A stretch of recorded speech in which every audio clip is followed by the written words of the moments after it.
kan thlai hmun ani hi kan thlai hmun hi zau vak lo ma sela kan lom ve mani mai an tram te tun din hmun chuna langsar ri a he balhla hi khat moi tokin ka phun chuak vek boka an tram le mai an hi thlaya chun ala langsar ri adang te poi umama se ala langsar lo ani chu ring tunun ang deuh ani lansar hunar la thleng ve mai ang ring tu te poi atira buk luai lo mai la kan top lama chuan kan buk luai thin thave nun hi ti hlim thin te nun hi lo ti hlim ani wena lung le kalta ila izola te kalta ila nun hi ti hlim thran lo heng thlai huan thlai mun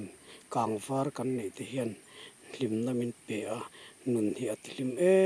wani ti te kha ani